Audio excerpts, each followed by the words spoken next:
Trading को start करने के लिए सबसे पहले ज़रूरी है कि हमें पता हो कि कैंडलस्टिक्स क्या होती हैं। किसी भी चार्ट के ऊपर जो ये बार्स आपको नज़र आ रही हैं, ये मूवमेंट्स, ये वाइट एंड रेड, ये एक इसे कैंडलस्टिक कहते हैं। अब ये किसी भी कलर की हो सकती हैं, आप अपने मुताबिक इसको चेंज कर सकते हो। अप मूवमेंट की होती है, डाउन मूवमेंट की होती है। अब मेरे चार्ट पे मेरे मुताबिक जो वाइट कलर की हैं ये मुझे अप मूवमेंट शो कराती हैं, जो रेड कलर की हैं ये मुझे डाउन मूवमेंट शो करवाती हैं।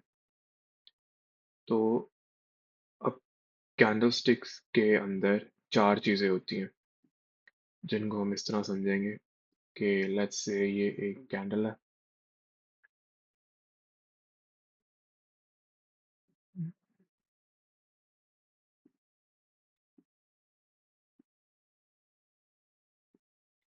ये एक कैंडल है पूरी, ठीक है। अब कैंडल का जो ये पार्ट होता है इसे कहते हैं विक, ये वाला पार्ट। इसे आप कैंडल का शैडो भी कह सकते हो, कैंडल विक भी बोल सकते हो। ये बल्कि मैं लिख भी देता हूँ यहाँ पे, साथ समझने में आसानी होगी। इस पूरी चीज़ को हम विक बोलते हैं। ये कैंडल की विक होती है। इसके बाद अगर लेट्स से ये वाली जो कैंडल थी ये मेरी अप मूवमेंट है, ठीक है। अब आप लोगों के बाय डिफॉल्ट जो शो होती है ये ग्रीन कैंडल है।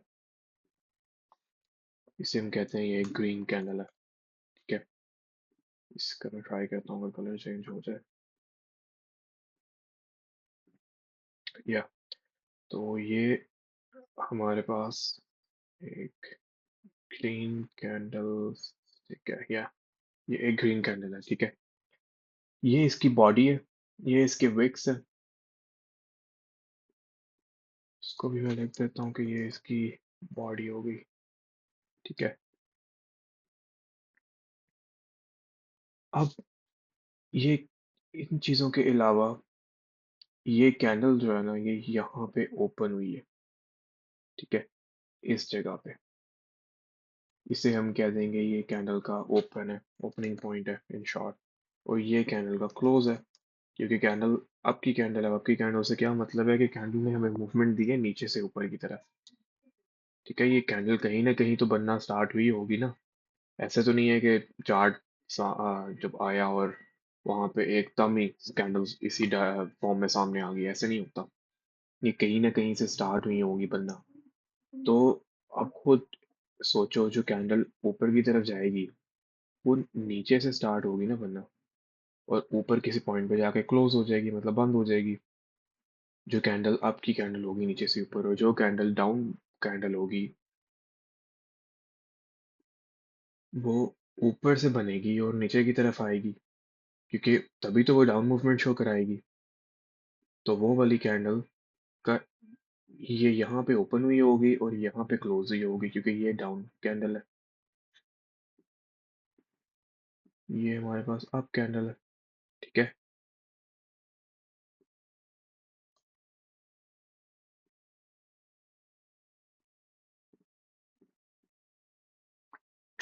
तो एक ग्रीन कैंडल में ये उसकी विक हो गई, ये कैंडल की ओपनिंग हो गई, ये इसकी बॉडी है, यहाँ पे कैंडल क्लोज हुई है और ये दोबारा उसकी विक है। उसे शैडो भी कह सकते हैं, ठीक है। ओपन क्लोज और ये विक्स है। अब इसके अंदर हमारे पास पार्ट्स होते हैं हाई एंड क्लोज। जो ये पार्ट है ये एक हाई है, मतलब एक ग्राफ के ऊपर जो एक कैंडल है वो इस हाईएस्ट पॉइंट तक गई है और ये उसका लोएस्ट पॉइंट हो गया। मतलब जब कैंडल मूव कर रही थी, जब कैंडल फॉर्म कर रही थी तो वो इस क्लोजेस्ट लोएस्ट पॉइंट तक आई है और ये इस हाईएस्ट पॉइंट तक आई है। इसको मैं लिख देता हूँ, ये इसका हाई हो गया, ये इसका लो हो गया। कैंडल इस हाई पॉइंट तक आई है और इस लो पॉइंट तक आई है। बस कैंडल के अंदर यही चार पांच चीजें होती हैं एक कैंडल स्टिक को समझने के लिए।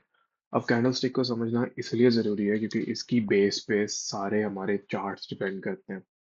इसकी बेस पे हमारी ट्रेड डिपेंड करेगी, इसकी बेस पे हमारी ट्रेंड डिपेंड करेंगे, इसकी बेस पे हमें पता चलेगा कि क्या एक चार्ट अप ट्रेंड में है, डाउन ट्रेंड में है, किस तरफ की हमने ट्रेड लेनी है, हमने ऊपर की ट्रेड लेनी है, नीचे की ट्रेड लेनी है, जो हमारी अपनी देसी जुबान में अगर कहें तो। लेकिन अब मैंने पिछले वीडियो में बताया था कि लॉन्ग पोजीशन और शॉर्ट पोजीशन हम प्रोफेशनल वर्ड्स ही यूज़ करेंगे, कि इसकी बेस पे अगर हमने लॉन्ग पोजीशन लेनी है या शॉर्ट पोजीशन रखनी है, मतलब कि बाय ऑर्डर या सेल ऑर्डर। फिर से बताता हूँ, मतलब कि ऊपर की ट्रेड या नीचे की ट्रेड, ठीक है। तो उस सबको समझने के लिए हमें पता होना चाहिए कि कैंडल के कौन कौन से पार्ट्स होते हैं। अब ये तो एक ग्रीन कैंडल का हो गया। अब इसी तरह यहाँ पे मैं आपको एक रेड कैंडल, मतलब कि एक डाउन कैंडल का भी बता देता हूँ।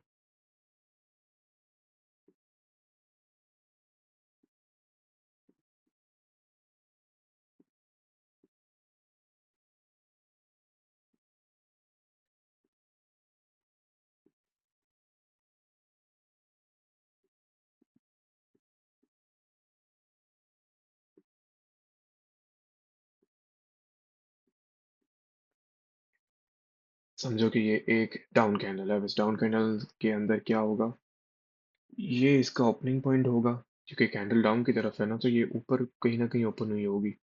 ये क्लोजिंग पॉइंट होगा। ये इसकी विक्स है। ये इसका हाई है, ये इसका लो है। अच्छा, अब जो हाई होता है और लो होता है ना, वो दोनों का सेम ही होता है। क्यों? क्योंकि मैंने बोला था जो हाई और लो होता है वो प्राइस का लो होता है। मतलब अगर ये यहाँ पे कुछ नंबर्स नजर आ रहे होंगे आपको, कैंडल ऊपर तक भी गई है, मतलब यहाँ तक, ये इसका हाईएस्ट पॉइंट है, ये इसने यहाँ तक टच किया है, ये इसका हाई है। ये दोनों ग्रीन और रेड कैंडल्स दोनों में ये सेम रहता है, ये चेंज नहीं होता। हाई ऊपर की तरफ ही होगा, लो नीचे की तरफ ही होगा, कॉमन सेंस है। ठीक है, इसको मैं मार्क भी कर देता हूँ। ये इसका हाई पॉइंट है, ये इसका लो पॉइंट है, ये इस कैंडल का क्लोज है, ये इस कैंडल का ओपन है। क्योंकि डाउन कैंडल यहाँ पे बनी और यहाँ पे क्लोज हो गई, और इसने मिनिमम जो लोवेस्ट पॉइंट जो टच किया है, मतलब मिनिमम पॉइंट जिसने टच किया है, लोवेस्ट पॉइंट टच किया है, वो ये था, इसको हम लो कहेंगे। और जो हाईएस्ट प्राइस गई है वो ये थी, इसको हम हाई कहेंगे। बस इतनी सी बात है। कैंडल के अंदर यही पार्ट्स होते हैं, इसको अच्छी तरह समझ लो, बार बार देख लो। ये समझ में आएगा तभी हम अगले स्टेप को समझ सकेंगे। एक दफ़ा ना समझ में आए, दूसरी दफ़ा वीडियो देखो। तो अब इसको हम देखते हैं एक्चुअल ग्राफ में जाके। अ, मेरे चार्ट में जो ग्रीन कैंडल है वो वाइट है, और जो रेड है वो एज इट इज़ रेड है। अब क्या है कि हम कोई कैंडल ले लेते हैं, लेट्स से ये एक डाउन कैंडल है, ठीक है। इसकी ये विक हो गई, ये भी विक हो गई। ये इस कैंडल की का ओपनिंग पार्ट था, ये इस कैंडल का क्लोजिंग पार्ट है। ये इस कैंडल का हाई है, ये इस कैंडल का लो है। ठीक है, यहाँ तक मैक्सिमम प्राइस आई है। फिर नीचे गई है, नीचे गई, नीचे गई है, यहाँ तक इसने लोवेस्ट पॉइंट अपना हिट किया है, इसे लो कहेंगे। ये यहाँ पे इसकी प्राइस एक्चुअल क्लोज हुई थी, यहाँ पे इसकी प्राइस एक्चुअल ओपन हुई थी। ये इस कैंडल की बॉडी है। इसी तरह अगर देखें हम एक वाइट कैंडल में, जो कि आप लोगों की ग्रीन कैंडल होगी, ये यहाँ पे ओपन हुई, यहाँ पे क्लोज हुई, क्योंकि अप मूवमेंट थी ना, तो नीचे ओपन हुई होगी। ये इस कैंडल की विक है, ये इसका लोवेस्ट पॉइंट है कि यहाँ तक इसने अपनी लोवेस्ट प्राइस सेट की है। इसके बाद ये मैक्सिमम प्राइस यहाँ पे तक है, तो यहाँ तक इसने अपनी मैक्सिमम प्राइस सेट की है। तो इस चीज़ को अच्छी तरह से देख लो।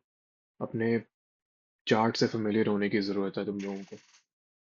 कुछ नहीं भी है करने को, सिर्फ चार्ट्स को बैठ के खोल के देखते जाओ, समझते जाओ, एक एक कैंडल को देखो। तुम लोगों को कहीं पे ये भी नजर आएगा कि कुछ कैंडल्स की विक्स नहीं होती, तो कोई बात नहीं है। उनकी अगर विक नहीं होती तो वो उसका लोवेस्ट पॉइंट या हाईएस्ट पॉइंट भी वही होगा जहाँ पे साइड पे विक नहीं होगी, और क्लोजिंग पॉइंट भी वही होगा या ओपनिंग पॉइंट भी वही होगा जिसकी तरफ विक ना हो। विक का होना लाजमी नहीं है। सही है।